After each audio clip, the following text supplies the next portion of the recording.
Good morning, everyone. Thank you all so much for coming.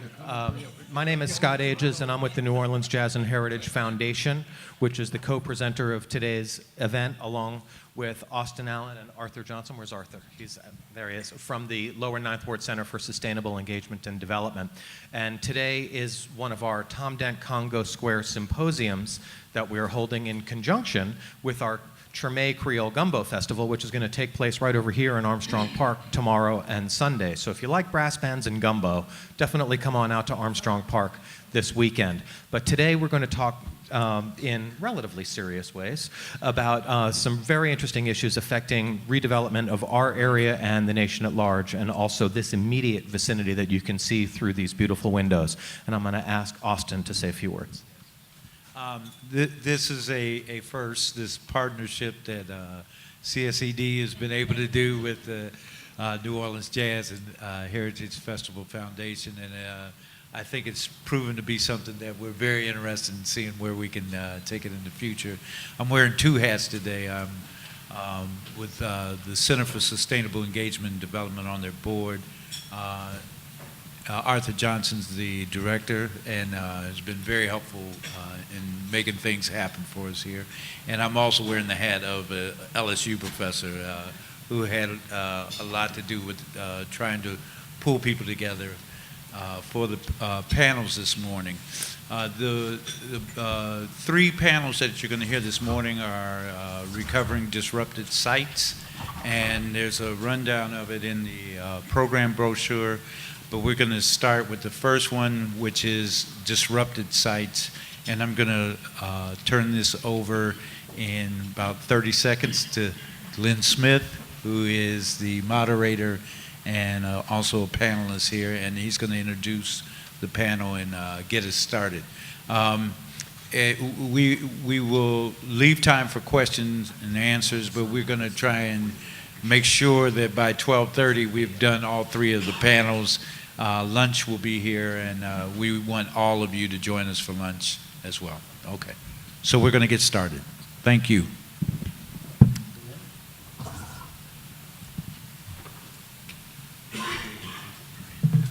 Good morning, everyone.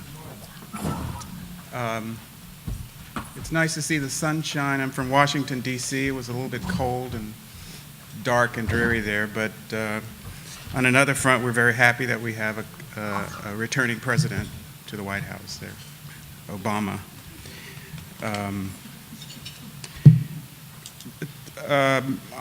Rather than introducing in detail each one of the panelists, I'll let them do that when they come up to give their presentations.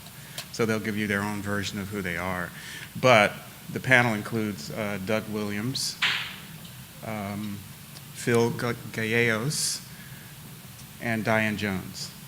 And I'm Glenn Smith, and a little bit about me. I'm a landscape architect, and my firm is Smith Murray Studios out of Washington, D.C., and also I have a business partner in Winter Park, Florida.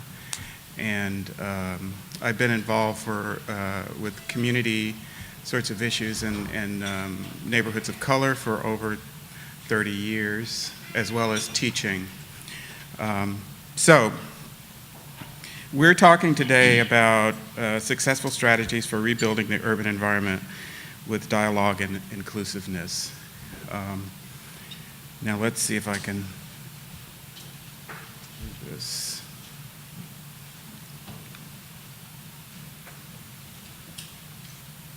Apparently not. Okay. Just give me a minute.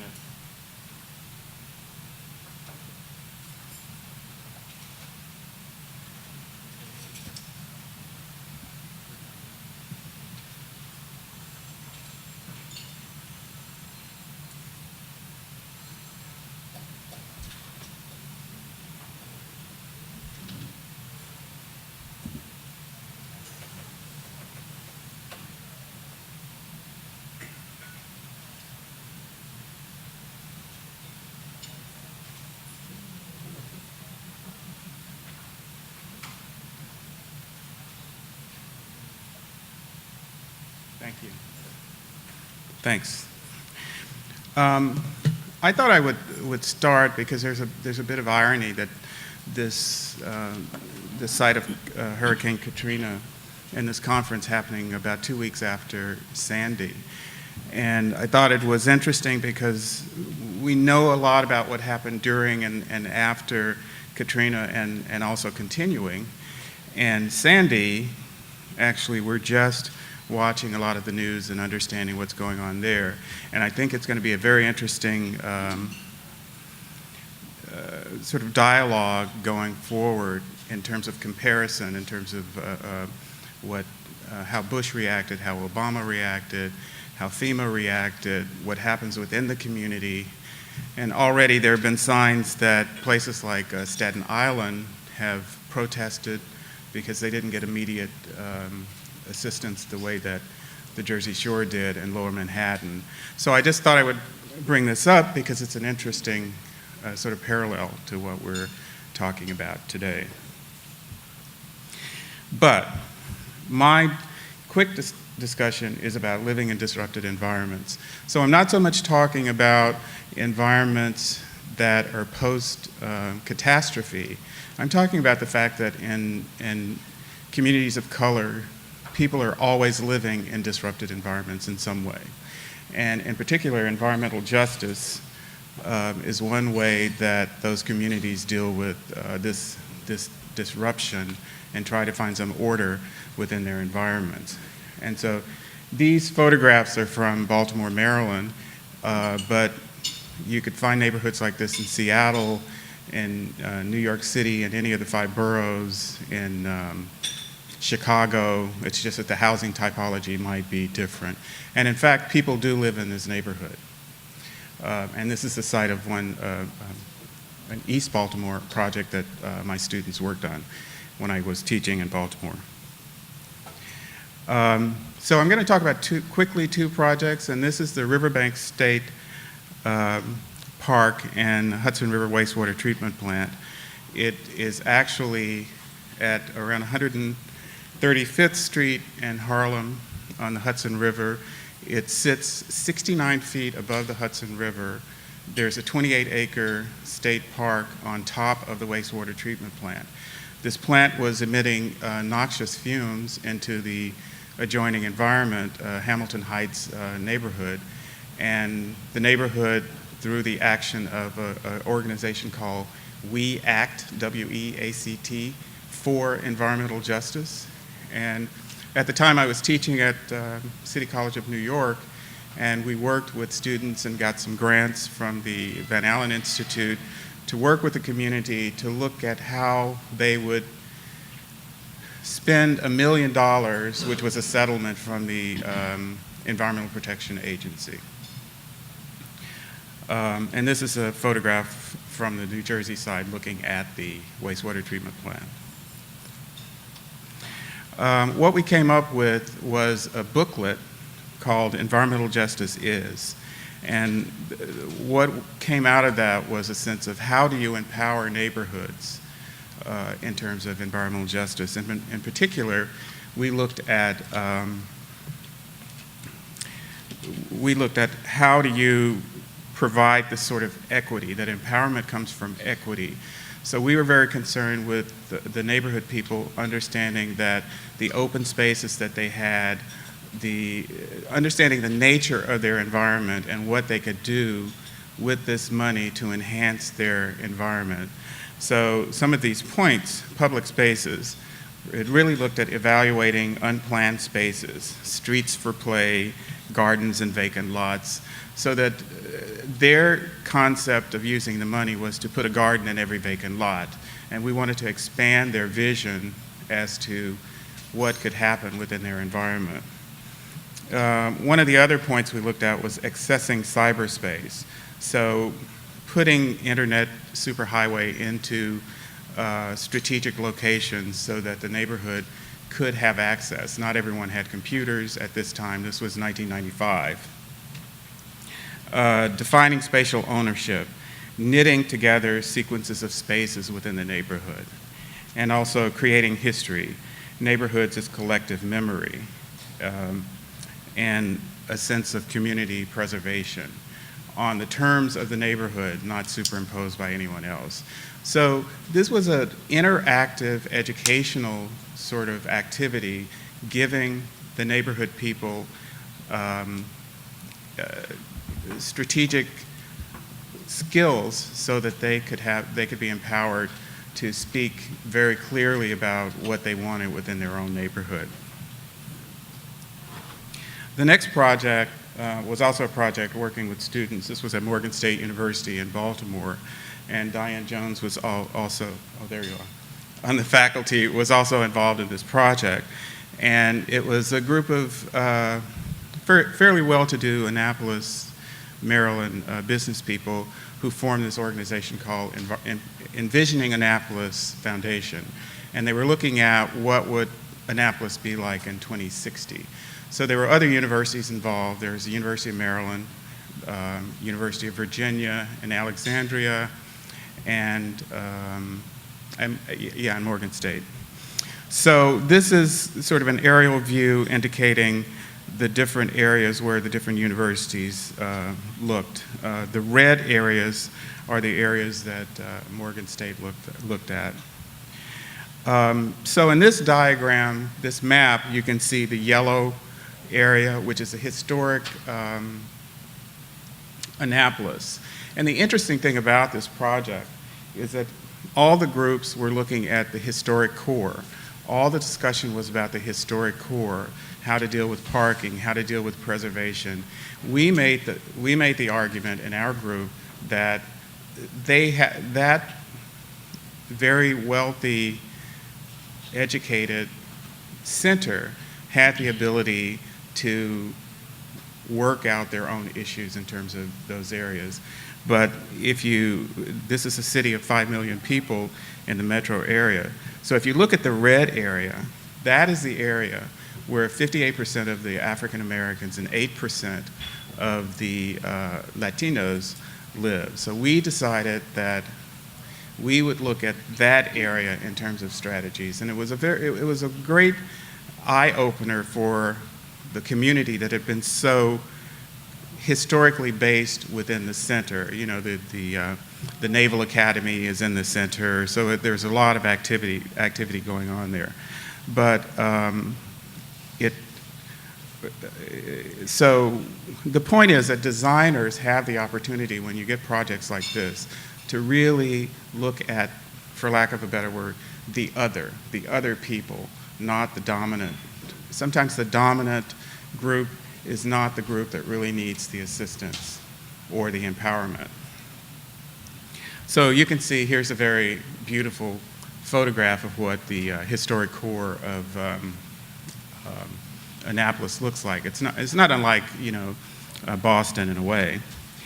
And again, so you can see the impact of that area as opposed to the red area.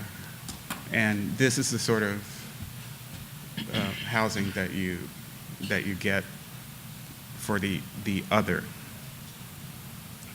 And so what we began to do is look at a strategy of the little circles that you see are creating a strategy where we could mobilize different neighborhoods within these centers along a strategic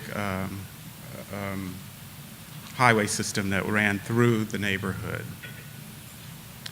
And this is a diagram that we came up with in terms of a community consultant city loop that involves charrettes and pre-charrettes and presentations and education. And I end with this slide to say that no matter what the project is that one is working on, especially in terms of designers, there has to be this continuous loop, this continuous dialogue and feedback and strategic listening in terms of community participation. So I think I stuck to my 8 minutes, so I will be a role model for everyone else. So with that, I'm going to turn it over to Doug Williams.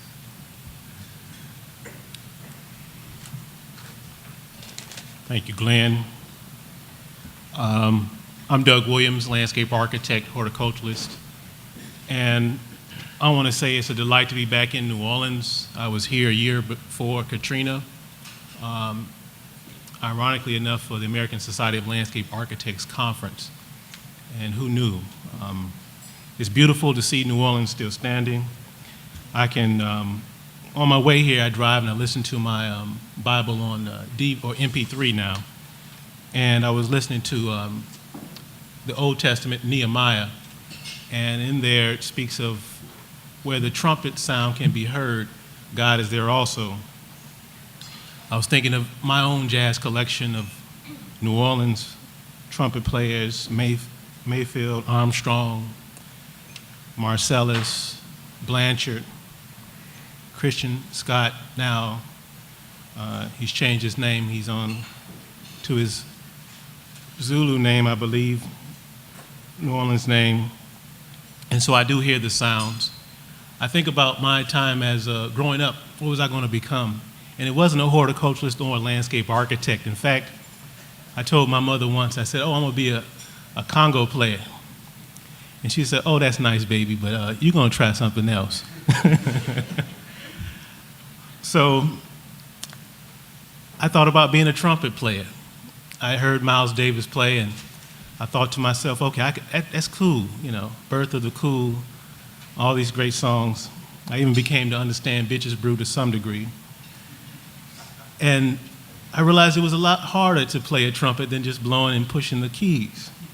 So I stuck with my strength, which was horticulture and design, the creative curiosity, going into horticulture and landscape architecture. Although, by the way, I do have a West African drum I had made in Ghana, so I play that on occasion. For my work on African American landscape architects, and right now my dissertation research is on community gardens and social capital, particularly focusing on African Americans. And if I may read from you from a book that recently came out by Toni Morrison called Home. And she's talking about this woman's garden. A small bag of garlic cloves hung from her apron strings. For aphids, she said. An aggressive gardener, Miss Ethel, blocked or destroyed enemies and nurtured plants. Slugs curled and died under her vinegar-seasoned water. Bold, confident raccoons cried and ran away when their tender feet touched crushed newspaper or chicken wire placed around plants. Corn stalks, safe from sinking, from skunks sleeping in peaceful places under bags. Under her care, pole beans curved and then straightened to advertise their readiness. Strawberry tendrils wondered, their royal scarlet berries shining in the morning rain. Honeybees gathered to salute Alukum and drank the juice. Her garden was not Eden. It was so much more than that. For her, the whole predatory world was threatening her garden, competing with its nourishment, its beauty, its benefits, its demands, and she loved it. Right now, I've interviewed roughly 30-some-odd community gardeners in Chicago, low-income African-American communities, and I'm finding that this type of landscape does have a synergy that a lot of scholarship talks about, but they don't necessarily provide the empirical data. So looking at oral history, looking in places like Toni Morrison's novels and other places where African Americans are recording their records in terms of their relationship to the landscape, I'm finding that people are learning to trust, learning to share, learning to build what we call collective efficacy, which is seeing beyond the space or the landscape and what it provides immediately as far as food, healthier nutrition, exercise, and the social networks that then build on the commitments to other concerns, whether it be lead soils, whether it be healthcare, education, and a number of other things beyond those spaces. The communities I look at are low income, they're troubled with violence, I'm finding that these community gardens are getting people outside. And they almost don't even realize it until I'm interviewing them and asking them what are the safe places in the community. And they will sometimes mention their homes, sometimes their places of worship. And then even more so when I ask them, how do you feel when you're in the garden? They say, well, I guess I feel safe. I haven't had any troubles there. And they come to an epiphany almost to realize that they are actually outside this landscape that they have told me a great deal about that is troubled with gun violence, drug sales, and other vice culture. And so some gardens have actually closed down adjacent drug houses. They've had them torn down, and now they're appropriating those spaces for their gardens. These are gardens that are not necessarily for economic profit, but they are assisting with the individual's food needs as far as being in a food desert community. And it makes a big difference. Children and families are coming out and participating, mostly older individuals who are retired, but you see a number of other individuals who may be unemployed or underemployed, as they have described themselves, making the effort to eat better. In fact, one couple and the family, while I was interviewing them in their home, the younger son brought a picture over and said, hey, here's my mom and dad. I looked at them and I looked at the people I was talking to and said, well, these aren't the same people. And the husband said, as he was looking at his wife, he said, well, you know, and then looked at me and said, I went to my doctor, and doctor said, wow, looking at his vitals, said, what are you doing, man? He said, man, we got a garden. He said he lost about 40 pounds pretty much over the growing season from roughly, I say maybe after things are mature, maybe through June through, say, Thanksgiving, because Thanksgiving kind of is a breaker for, eating kind of healthy. As far as African Americans, turkey and all these pies anyway. And so he lost 40 pounds, and his blood pressure, other vitals were much better. His wife has lost at least 20 pounds, and she has kept him off. In fact, she was in the kitchen at the time making a large salad. And I said, oh, she must be making you guys some dinner. They were like, nah, she's making herself a salad. She came with this huge bowl, everything that came from the garden, and so she continues to eat that way. And it makes a big difference. These individuals, a lot of them have southern roots, Mississippi, Arkansas, New Orleans, and they're rediscovering what their grandparents and parents had participated in and what they maybe have learned even in a science class with growing a seed or something that they may have killed too, because they weren't green thumbs at the time, nor even I. At times some things die under my care. So with that, I hope to put together, finish the dissertation, and I'll share more with you as we engage in questions and comments. Am I doing okay on time? Okay, he's drinking water, so I'm going to steal some more time.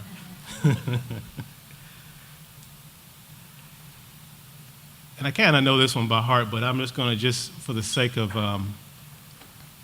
making sure I get it right. And this is from the same author, Toni Morrison. This is our First Lady's favorite novel by Toni Morrison, and in fact, my favorite one as well. And it's called Song of Solomon. So I've taken you from home with the first novel, and now we're going to send out an SOS. In this case, this is a farm in the South called Lincoln's Haven. It's a farm that colored their lives like a paintbrush and spoke to them like a sermon. You see, the farm said to them, see what you can do. Never mind you can't tell one letter from another. Never mind you born a slave. Never mind you lose your name. Never mind your daddy dead. Never mind nothing. This here is what a man can do if he puts his mind into it and his back into it.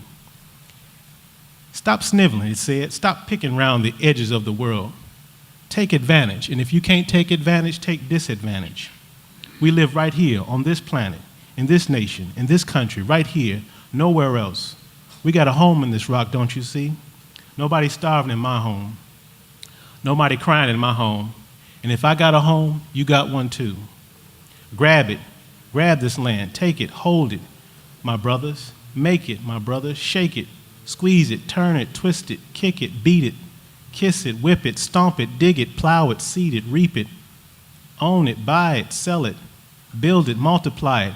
and pass it on. Can you hear me? Pass it on. Thank you.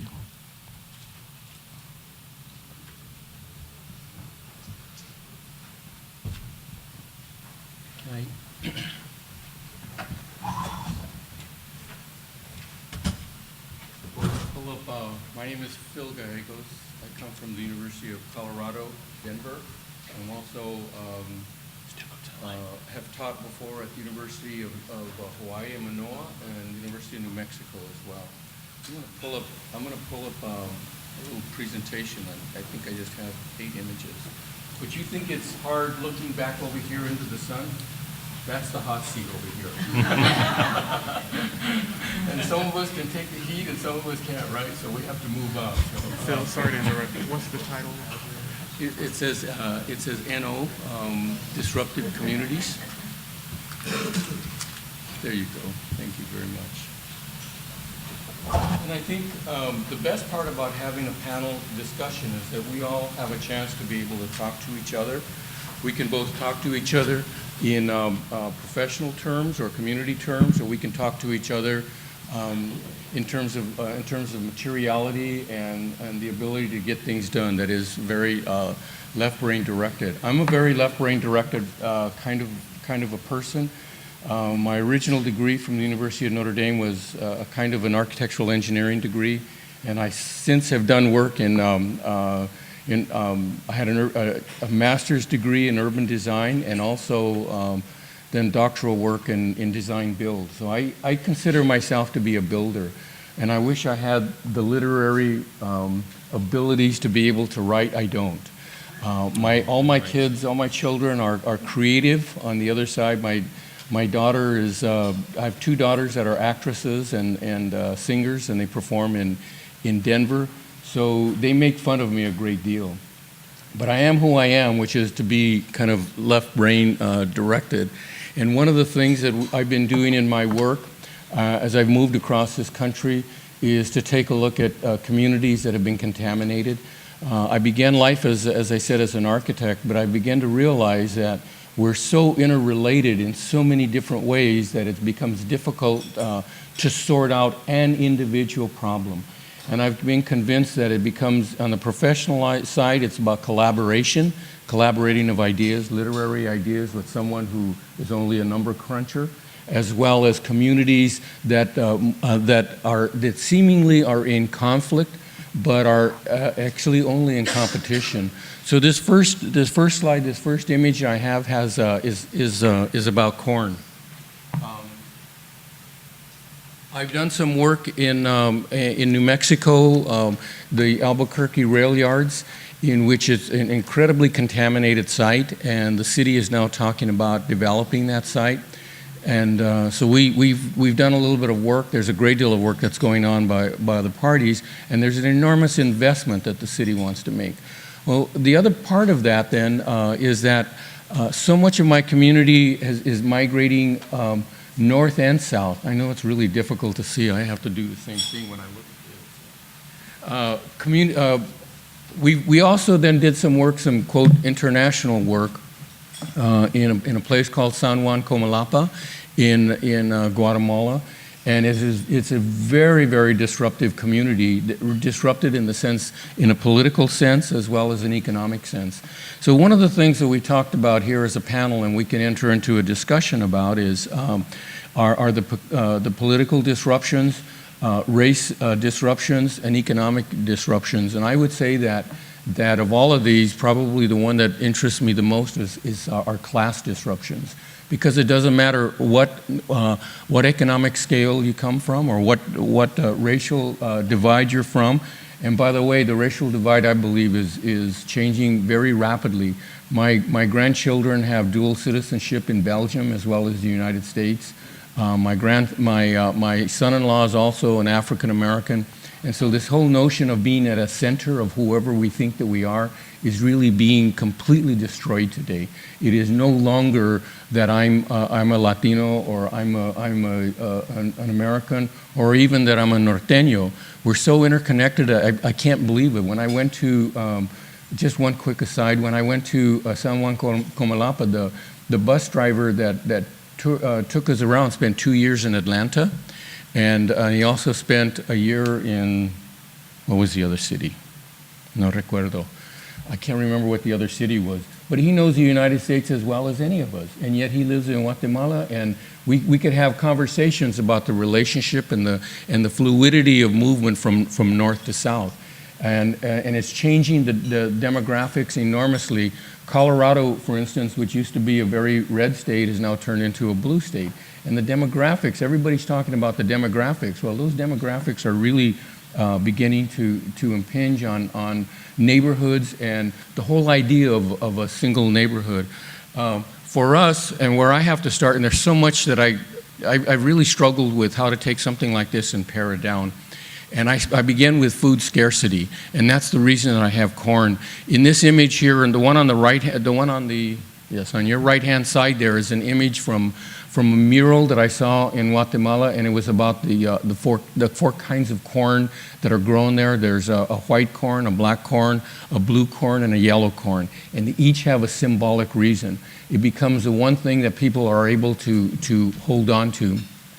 The other image on the left-hand side is from one of the pueblos. It's San Ildefonso in Española, which there's a great relationship there between the pueblos and also then the industrial development and what industry has done. But the growth of corn there, and you see the multicolored stalks of corn in which is meant to represent the great diversity of life. And so I began to believe that architecture and landscape architecture and interiors, they're all merging into each other. So it's almost as though the hotspot that we're sitting in right here is really in deference to the sun and the way in which we set our relationship to the earth and the ground and sun. The first one, very quickly, is this project that I spoke about in Albuquerque. This is a redevelopment of the rail yards, which the rail yards were, as an industrial era, became the shops that the Santa Fe, Atchison, and Topeka Railroad built in a community called Barelas, which was originally an agricultural community. And so what has happened is that on one side of this, and keep track of this turntable because it's one of the things that we dealt with and we're trying to deal with, although I'm not sure how successfully. But on one side was largely the African American community. On the other side was the Hispanic community, and the rail yards were really a divider between the two of them. So what happens when the rail yards then are done away with? They become obsolete, and the rail yards leave them, and of course then they try to get rid of the property. They get rid of the property with enormous contamination, and they leave two communities that are seemingly in conflict with each other. There's a great deal of distrust across this divide. And so as things have developed over the last couple of years, and now the city has invested in this piece of property, which is in the center of the town of Albuquerque. And the project now has the potential not just for enormous real estate development, but also for ways of being able to bridge between the two communities, which seemingly were in conflict.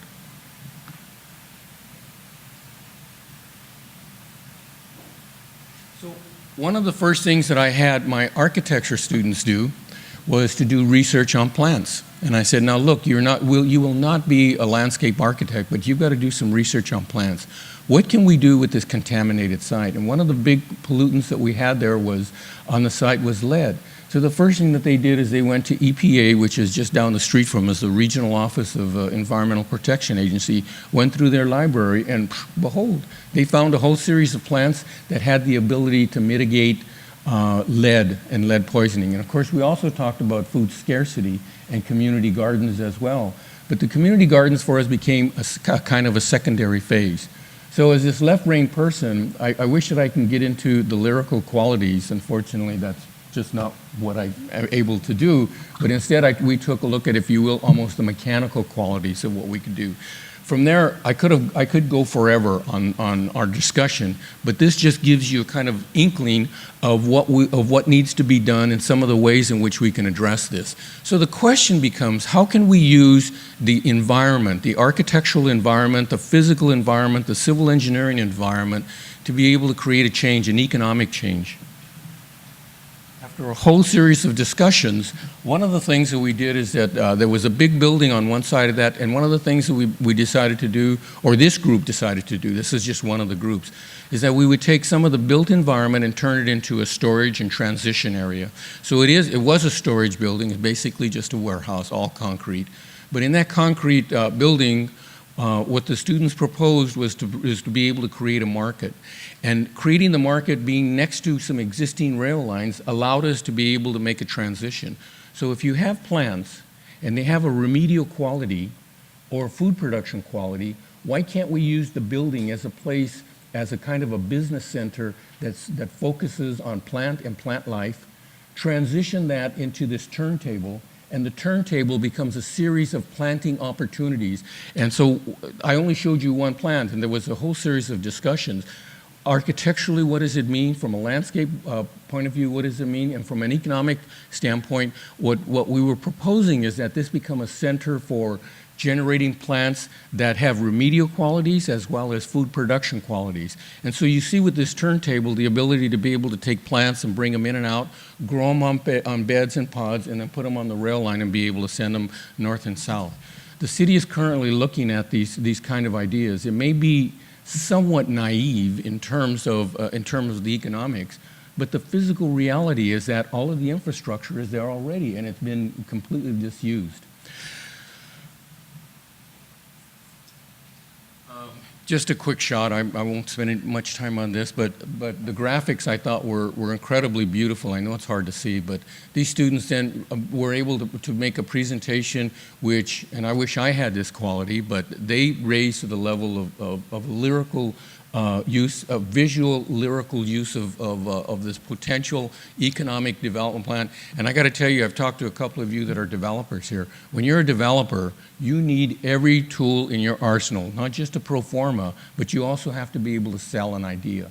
And that's what I was telling my students, and they rose to the challenge, and I'm very encouraged by this new generation because they have the ability to rise to the level of storytelling that I could not raise to in my generation. So the next set of work that we did was actually in Guatemala. And we did some work. We went to a place called Técnico Maya, which is a vocational school. As you're aware, there was a civil war in Guatemala which forced many people for economic reasons primarily, but really it was about a class warfare that we know from the 60s and 70s and 80s. In which a number of people were killed. Many people were killed, and a peace was finally brokered by Norway. But in this region, food scarcity is a huge issue for people. So one of the things that we got involved with was a group called Long Way Home. Long Way Home is about how to recreate, and there's some parallels here, but how to recreate our indigenous community. What's really interesting in Colorado is that in Colorado, there's an English-only law which prohibits the use of Spanish in any formal document that the state has to deal with. In Guatemala, it was the same thing. Only Spanish was allowed, and if you spoke one of your native tongues, you could not only be arrested, but the military had the right to be able to shoot you on the spot. So to speak your own tongue was an act of defiance that could get you killed. As a result, now that the Civil War has been brokered and there's peace, and there's been peace approximately for 20 years, but this is a memory that stays there for a very long time. People are now flowing back and forth. Am I out of time, pretty much? 1 minute? Okay. Okay. And so I think this is the last slide that I'll probably show, but in this slide, the people paint, they can only tell their stories on murals, and the murals that you see here are about people being killed on one side by the military, on the other side by the guerrillas as well. Food scarcity became such an issue that once the Civil War was broken in the highlands, deforestation occurred on a very large scale, and in the lowlands it resulted in flooding. So there's not a whole lot of infrastructure, and so what happens in the flooding is that it picks up all the effluents and it passes out into the landscape and it becomes incredibly incredibly infected. The infant mortality rate in some parts of Guatemala are 18% of the children up until the age of 5 die. So our experiment is to use some of the trash, the plastic bottles, to try to build domes. And we built one with adobe last year. And this year we're looking at how we might be able to take these kind of things which show up all over, and there's no way of disposing these, and see if we can't use them as a building material. There's an old system called bottle domes that the Arabs developed, and so we're doing some research right now trying to figure out how we might be able to build a series of small domes. They would be classrooms and things like that. The last one is the corn getting away from you.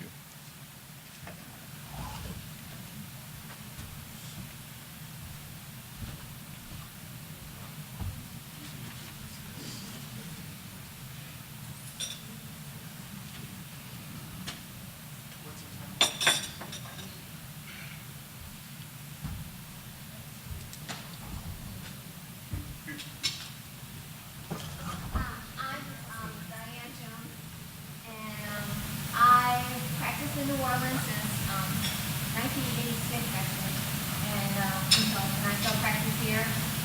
But I teach at I teach in the graduate department of landscape architecture at Oregon State University in Baltimore. So I live in 2 cities, and living in these 2 cities has shown me just the connectedness, the universality of the issues that we face. And it's easy to see why David Simon did The Wire and anything we did today, because the cities are really connected. And I'm going to talk about one project, but basically with this theme. And the theme is about the impact of revitalization, which is happening. Sorry. Okay. I thought my mouth is usually so big. Okay. The impact of revitalization, which is happening in New Orleans, and also is happening and has happened in Baltimore on existing urban communities.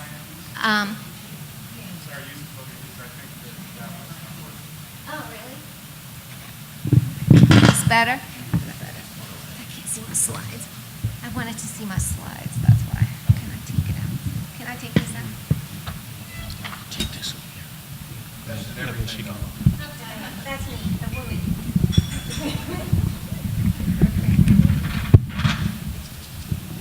You want to walk around with that? Diane. Diane? Would you want to walk around with one? Yeah, I wanted to give it to you. Is that better? That's not on. Try now. Is that better? Oh, good. Okay. Okay. So sometimes it's important, same thing, to look at where others have been to see where you are. Okay, so this research is about a trend of relocating people in an existing community for the purposes of revitalization. And actually, you'll see this is Baltimore, and you'll see the 2 neighborhoods where they were, and then the 2 neighborhoods where most of the people got Section 8, or, they got vouchered, and some of this will be happening here. They got vouchered to neighborhoods outside of where they were. And this happened for a mixed-use development that was a public-private partnership between Johns Hopkins University, which is a huge, medical institution, and a private developer. And the hospital wanted to expand and do a biopark, a bioresearch facility, and housing and market rate mixed-use housing. Okay, so this was the neighborhood that they chose, and this is what it looked like. These are some pictures from that neighborhood, which I had from family and relatives, and of the neighborhood, what it looked like. And these pictures were taken between the 40s and the 60s. So in that time, it was homeowner occupied, resident-owned businesses. It was a family kind of place. It was safe public spaces, typical East Coast, beautiful, 2- and 3-story row homes. Okay, so the development that came into that neighborhood, and actually that development now is on some of those streets, which was Ashland Avenue that were shot. The development is about 80 acres, and it's going to be mixed income. And this started in the 90s, so it's over like a 10-year period. They've been working on this. There's going to be a school, the biomedical facility. At the bottom, you can see the hospital. All the blue stuff belongs to the hospital. And then, the institutional. And then that pinkish is kind of like the mixed-use housing. And so the configuration is quite different, too. They're not like row-homed anymore, which is what's still surrounding. Okay, and this is what it looks like today, because in 2008, the financing changed. So the hospital was able to do their part, but the developer actually is just starting now to build only 80-some houses. So what's happened is, you can't really see, but a lot of those houses, and Glenn actually showed some of these pictures at the beginning, are boarded up. So you have people living next to boarded houses. And you can see, and then they tore down just masses of houses in the middle to make that development happen, but it didn't happen. So now you have these big open lots, And they did some of the infrastructure improvements. Okay, so that's still current. So I was focused really on transportation here because I wanted to make it quantifiable, because we get caught up in emotion and transportation is easy to quantify, and people don't really think of the impact of that. And so the impact, so this just shows, the area that got the phase one, the 31 acres of the phase one, which was cleared. But anyway, so the impact of moving people that have been living in this gridded, transportation-oriented neighborhood, because the people that live there, most of them, as you could see in that dark purple,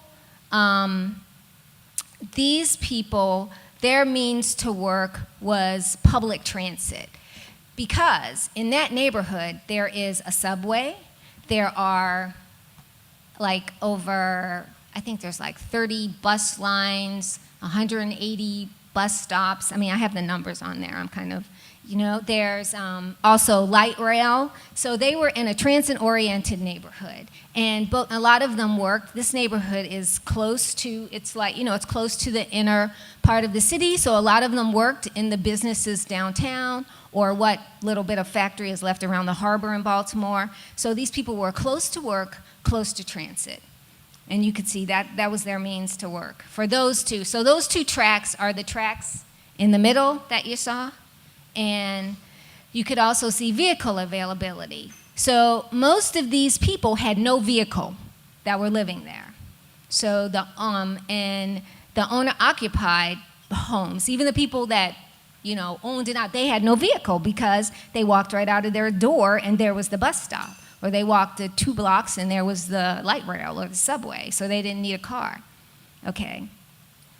So, and this is for the renter-occupied, same thing, they didn't have any cars.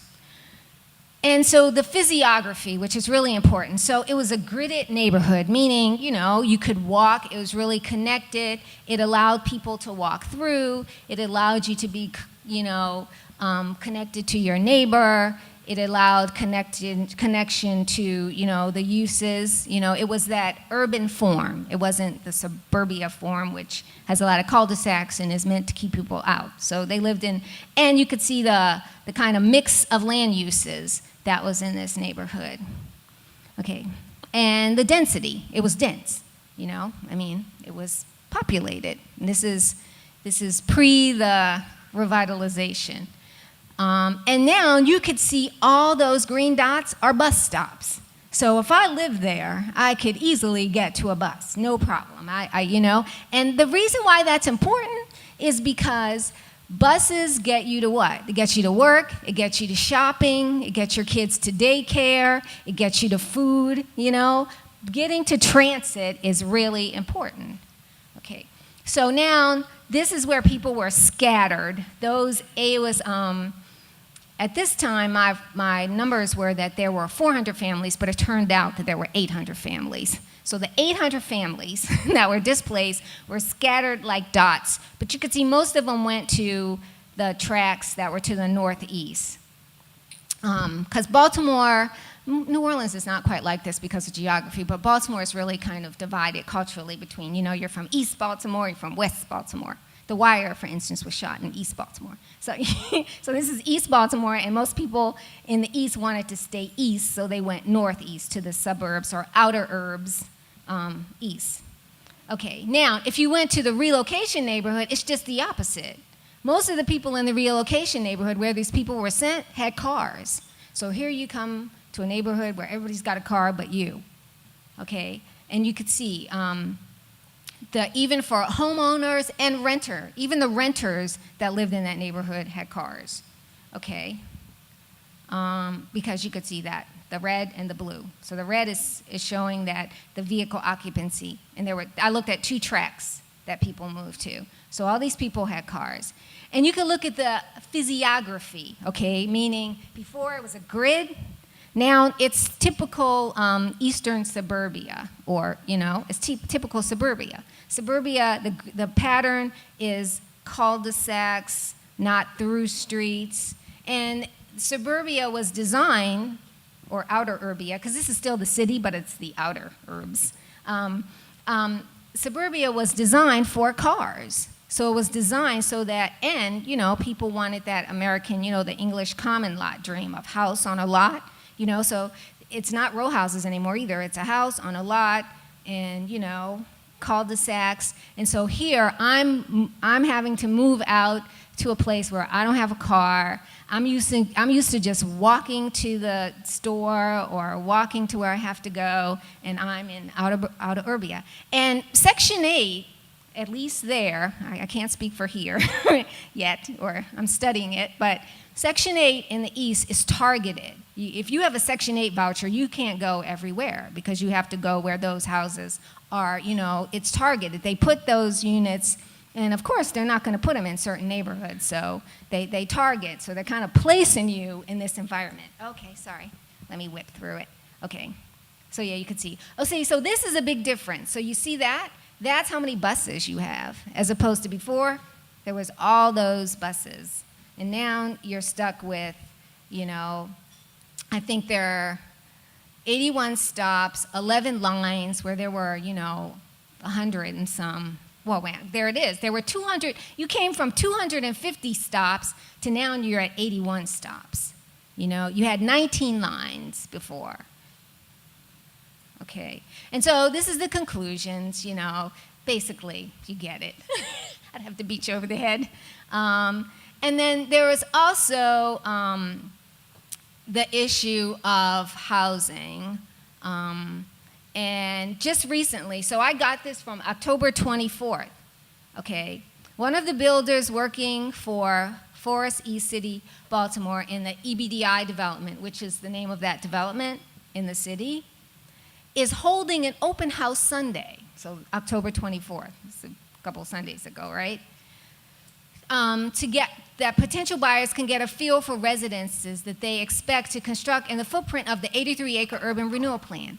So that renewal plan was in the 90s. Here it is, 2012, and they're just having an open house. So people you were put out of your neighborhood for a development that is just opening its doors. Not even, and these are really great comments. You can't read this, but these comments come from citizens in response to that. And I'll just read the first really quick before Glenn hits me. There are 2 points to be made with this development, and the previous commenter hit upon it. The 600 residents who were physically moved from East Baltimore for the construction this decade were primarily renters, and such will not be able to return, which was the implication in the original deal. Second, we are seeing across all enterprise zone community development, which is designed to take underserved communities and make them affluent, a disturbing use of the 20-family quota. This is a ratio that states there will be 20 underserved families allowed in a community designed for upper middle and upper class families.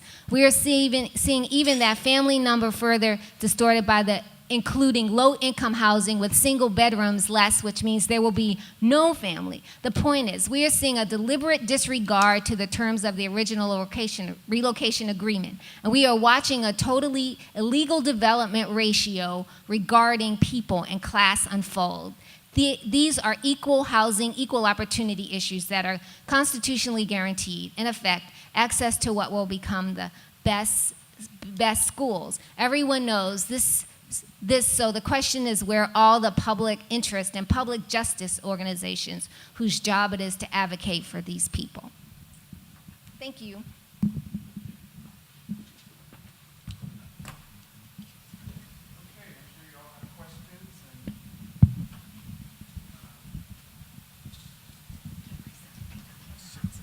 I want to thank all the presenters, including myself. You're welcome. And so if you look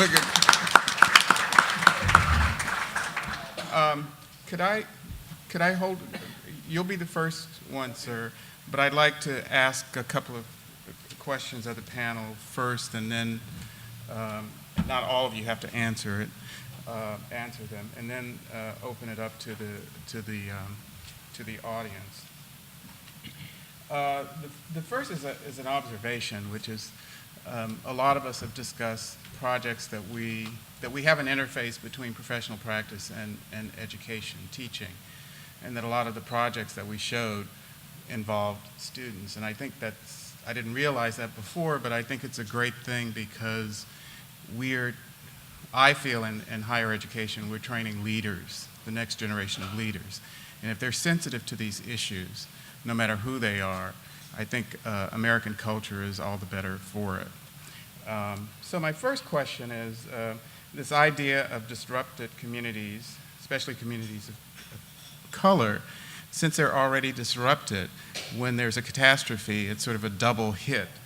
And so what do you consider we've talked about race and class and politics in terms of disrupted communities. What do you consider to be the most, in your experience, the most challenging? Is it race? Is it class? Is it a mixture? It seems to me that we're really talking about class structures more and more, and less about race issues. And I think what's happening is that there's a stratification that's occurring in all segments of our society. It's occurring in more places and more pronounced in some areas than in other areas. Nevertheless, it is a phenomenon I think that's running across the spectrum. And the only reason I say this is that by going back to another country like Guatemala, where you see essentially the same ethnic group, but it's really about classes. And then it was when people migrate, it's really about class distinction. And one of the things that I think that we're going to end up having to deal with is the way in which that line is being that was actually there before is actually fuzzier than it was in previous generations. And I think that the issue sometimes is physical from neighborhood to neighborhood, as we talked about. But I think those are also beginning to break down to where there's a relationship.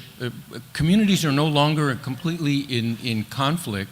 They're more in competition. And it seems to me that people across neighborhoods which were, and countries and classes that were historically in opposition to each other are beginning to break down. And one of the reasons they're beginning to break down, I think, is just the physical environment of being disrupted. It's no longer, you can no longer gate your community and keep out all of the pollutions. It pervades everything. And so I think it is correct that you get a double hit in poorer neighborhoods, but it's not contained there anymore. And I think we're seeing both entire regions in countries being in conflict with each other, as well as neighborhoods being in conflict with each other, that are beginning to realize that they have to begin to work together. And it's a very slow process. The one thing that I would say is that I'm continually amazed by the ability of young people to jump over the divides that I saw as a complete divide. And I am very, very, very hopeful for the future, because I think the young people right now are the ones that see something completely different than than the way in which some of us in academia were raised. That's my take on it. Good. Well, I think that, sorry. I think that you can't divide them, especially in this country, because race and class, or race and economics, go hand in hand.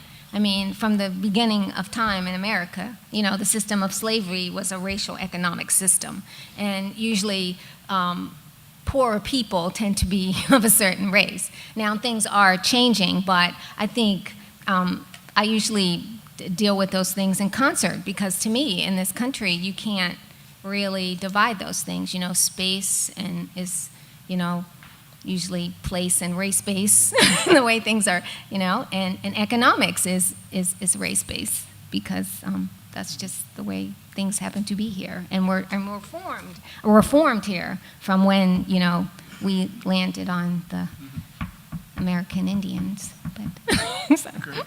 Thanks. So the next question is, I don't get to respond. oh, sorry. Go ahead. Thank you, Glenn. Make it quick. All right, I want to echo what both Diane and Phil have said, but to give a little further context, I think race still is something that's a major factor. I mean, William Julius Wilson does talk about class, but you still often find the black and brown and red brothers and sisters still at the in a great majority as far as their demographics or our demographics are concerned, in a great sense of despair. Even at the professional, the professorial, and the pupils level, there are few of people of color in those areas, and that's problematic. Glenn's question was, what is the impact of the students being conscious and aware of these particular issues? We need to have some that actually, as Kenneth Clark talked about, not just observers, but involve observer participants, people who live and exist in these communities, being part of the leadership of making those decisions, having access to higher education, not only being scholars in their own ways, which they still do, and I take great pride in, and I appreciate that, but I think that they also need to be at the table with much more access, because even in landscape architecture, we have, less than probably 10 African Americans at over 100 institutions that have landscape architecture programs. And so they aren't at the tables when these decisions are being made. So I think it's something that's important at these higher echelons. And that is a class-based thing, because higher education is costing more and more every year, and who has access to it and who doesn't. Great, thanks.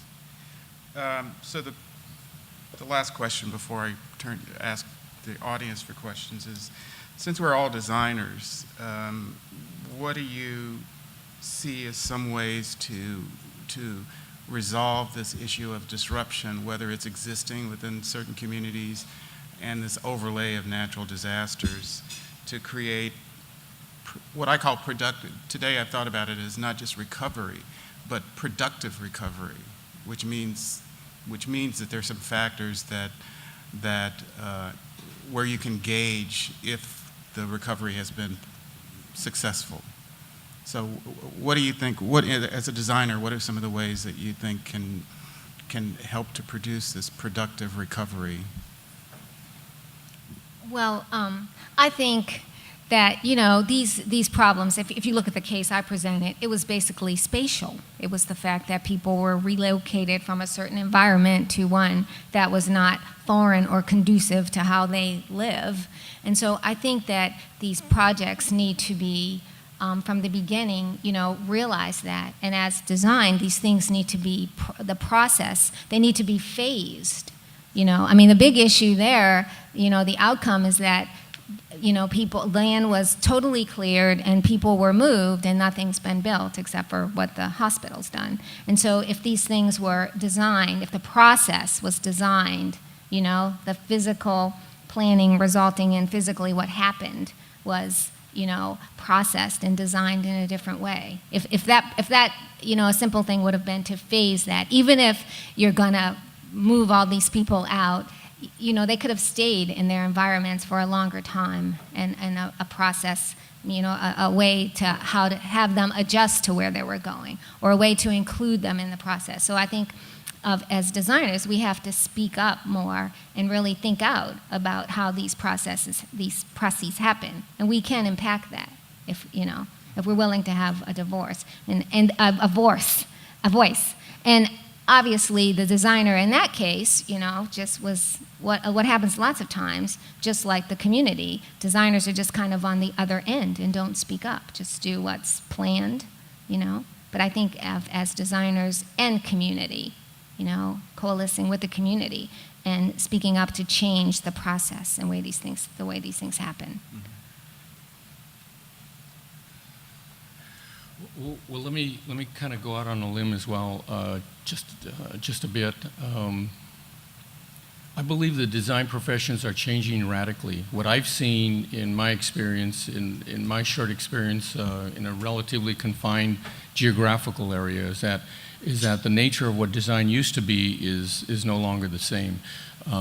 It is about the image. It is about developing a process that's coherent. So I think process design, I agree with you, process design is incredibly important. But I think that what's happening to the design profession is similar to what's happening in the legal profession and the medical profession as well, is that it's no longer a silo.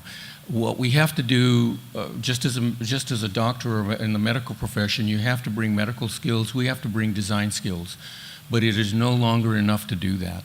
And I think that all the professions, and whether you're a real estate developer or whether you're a builder or whether you're an architect or a landscape architect, you have to bring to the table this skill, but marry it with something else, so that you have to be able to bring another process to it or some other level of understanding. It used to be that I would hide the fact that I was a community organizer at one point.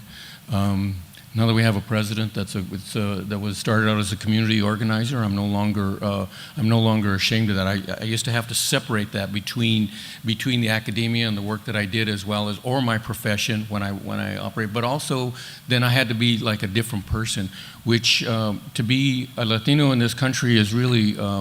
That's required in any case. I have to go to another part of the community and be a completely different person than I am right now.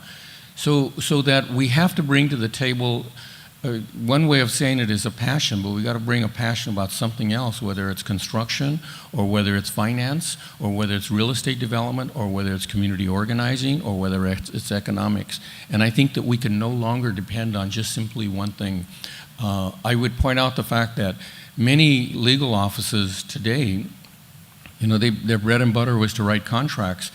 Heck, you can get those on the internet and pay just a fraction of the price. What can we do? There are a number of things. Really being committed to these efforts, doing something, whatever you can. My research right now is on community gardens, so I champion that, not as the silver bullet to end all things and make everything peaceful and well, but it's a start. And it's a real tangible and accessible thing to all people, in some form of even gardening in a pot, on a patio, a raised bed, which is mostly the case because the soils are contaminated with lead, whether or not we know it or not. So I think if we can, as a researcher, as a scholar, begin to make this available to city officials, professionals, students hopefully are taking courses in the humanities and the arts. These are the things that are being cut out of high school and working their way into the higher education echelon. So these are the things that help make us human. It's not just the stem cell or STEM areas of research that make us more mechanical and exact science, but get into the more human and areas of how we love each other and how big is our love. So I think that much like Carl Lynn, as a psychologist and landscape architect, worked with community spaces, community gardens, and saw that as the community centers that were not just places where African Americans were. He was a Jewish brother, and he talked about things he saw in Europe, talk about the commons. These spaces are now being privatized, so we need to figure out how to not lose the public involvement and engagement and rights to these environments and not to be excluded. So I maybe need to take one of the courses I teach in the future. I'm sure there are courses across the country. Or just go out and read some of the authors that I mentioned, from James Anderson, who writes about black education in the South, Robert Bullard, who talks about environmental racism, David Sibley, who talks about geographies of exclusion, Kimberly Smith, who talks about African American environmental thought. There's a number of books, and you can Google them, and then there hopefully will be more in the future. So you even turn to the novels of Toni Morrison. Each of her novels, she painstakingly, if you just read over them, you see the social issues, but if you look at the landscape, you will find that she is doing some very unique things that are a mirror image to the degradation of our social issues and our political and consciousness. So I would say go back and revisit all 10 of her novels, and I'm sure she's working on another one. So that's, I think, a good start. As I promised, we're running over, you know, always the first panel runs over a little bit. You know, we're the warm-up act. So we've got about 5 minutes, but sir, as we promised. Let me establish who I am. I was born in 1943, 4 blocks from the Treme, on the barracks in Treme. I was born here, okay? And I lived in New York, Chicago, and traveled half around the world. In 1960, we had a phenomenon called New Society, Great Society program. And the phenomenon developed out of that was called, we started calling people poverty pimps. Now we got what we call disaster pimps or disaster parasites. They follow these different disasters around and pontificate about their expertise, right? And the people get left out of the deal, right? Now, what's happening in the so-called big fours, a lot of people, I see maybe about 8 people here that I recognize. 8 maybe, from New Orleans. If you're not from New Orleans, if you're from New Orleans, you know me. If you've been involved in this community for this extended period of time, 30, 40, 50 years, I'm 69 years old, okay? And I'm saying, I see a lot of new faces in new places. New faces in old places. We're gonna figure out who is who. We're gonna struggle you, okay? White, black, whatever, Latino, whatever. Because what I'm seeing, the same one on project is no longer the same one on project. It's called Columbia Park. Some sophisticated French language. The Feet Project, the Feet, the Feet. Then it changed. What is going on is that people are coming in here with their so-called unique experiences in education, trying to articulate to the people here what is all about. I heard you on radio before. What you on be okay? Diane Jones. Right, it was very good when you talking about John Hopkins University, John Hopkins Medical School, having a tremendous negative impact on the community in Baltimore. Well, the same thing is happening here, and different dynamics of it, but it's the same thing.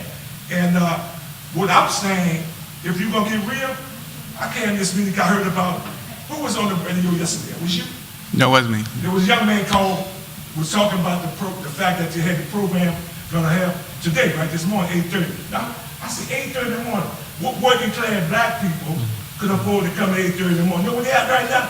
Working in the damn hospital, in the motel room, pushing garbage around this damn city. That's who the most impacted people are. We got all these educational degrees, and we got degrees in everything, yet the simple fact is, the basic reality is, I disagree with you, Mr. Phil, Galagos. Yes. Everybody's trying to hold their ground, trying to sustain themselves in the world right now. This is what you got the global conflict is all about. It's not about, very few people can pick up and leave their space and go over here and spend 4 years, 5 years. That's a very unique experience. I had an experience. Everybody here had the same experience. You get education, you got a little resource, you got a little smarts, you can manipulate the system. But the great majority of black people, the great majority of black poor people in the world can't do that. They're stuck where they are physically. Okay? So we walk around trying to give them an idea how to live, and we should learn from them, not vice versa. That neighborhood back there, see that word disrupted? We use all these fancy ass words in 2000. Disrupted sites.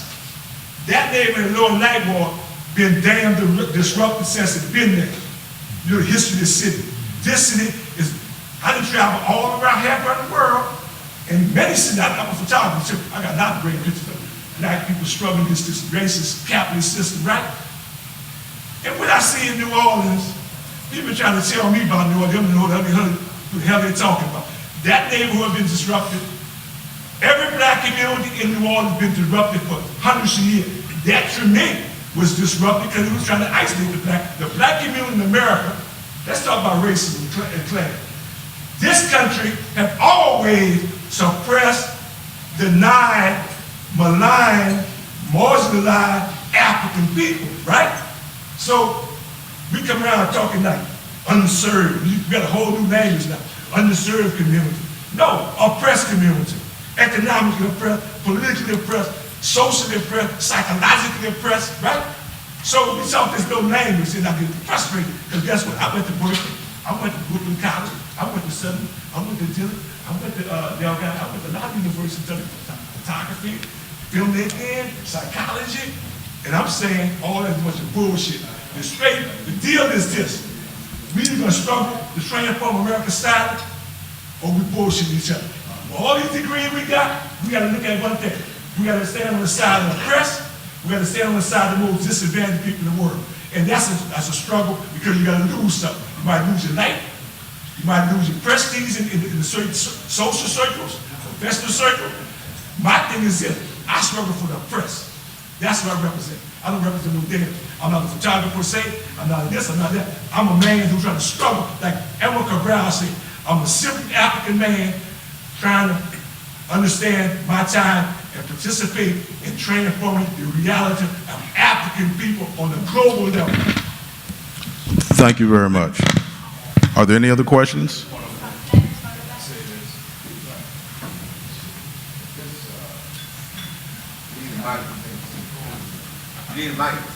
Need a microphone up here, but I would like to point out that in the evening sessions, there's going to be more local discussion about neighborhoods. I'm glad that we Treme have this in particular. symposium because all the folks are here are looking out for the people that supposedly can't help themselves.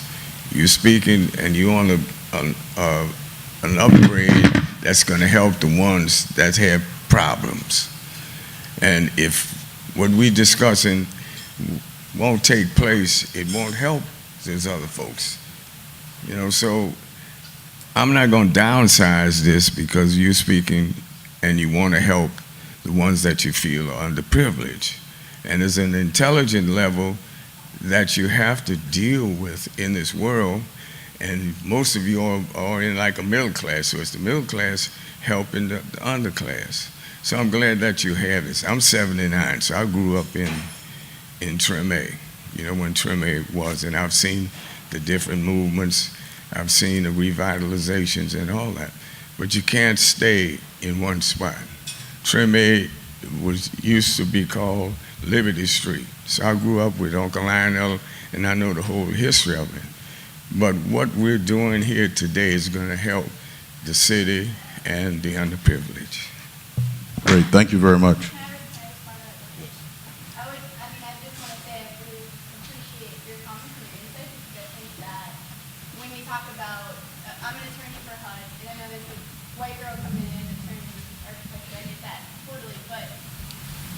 I do think that when we look at transforming communities, and when I went through design school and looked at how we go about urban renewal, particularly in this city, is critical, so important, it can be a very beautiful thing. But we don't plan for the people that live here. We don't serve when we, for instance, Iberville. I have great hopes for Iberville. I know they've been working with the people at Iberville.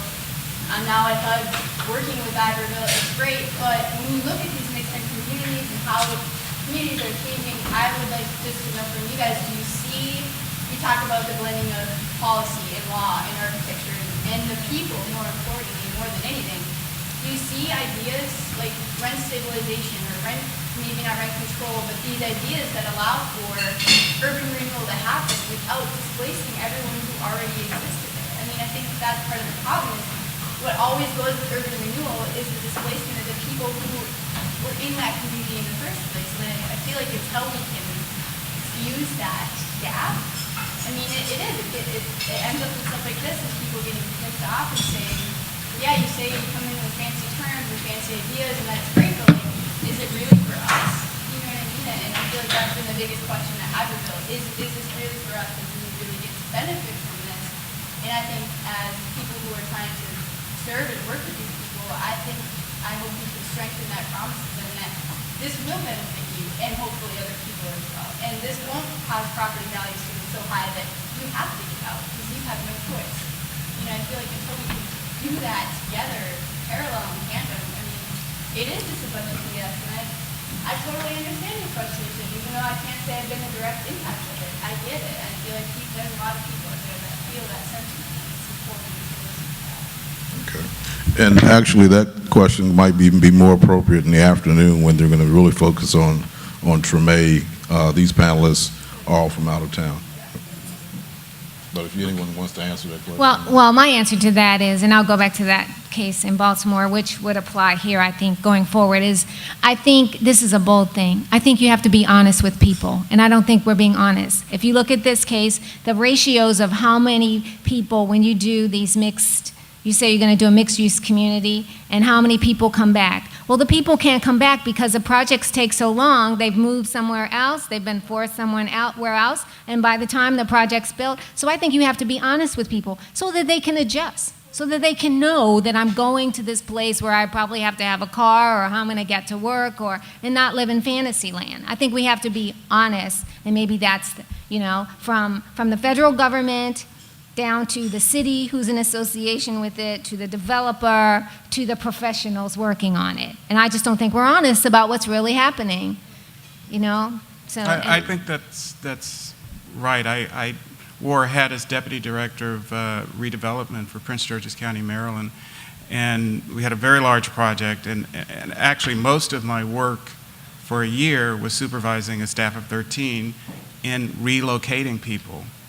And Washington, D.C. didn't want the people because they were trying to upgrade their image and bring more cool people into the city.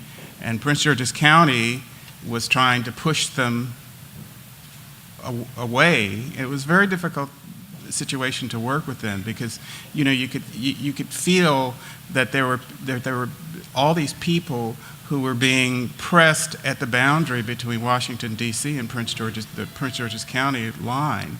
And which is one of the reasons I don't work there anymore. I mean, it wasn't just that project. But one of the things I found in terms of the dialogue about these development projects was that we would have a community meeting and a few sort of developers, or we would meet with developers, or we would meet with HUD and other people. But there were never meetings where the banker, the developer, the community people, the churches, that all these people were in the same room being educated about what the issues are and what the promises are towards the future. So by not having people at the table, it allows dishonesty to occur. Okay, great. Thank you. We're going to go to our next panel now, and the panelists will still be around, so if you have some specific questions, you might approach them at the break. The next session is Losing Ground, Disappearing Coastlines and Urban Centers. All right, great. Thank you very much.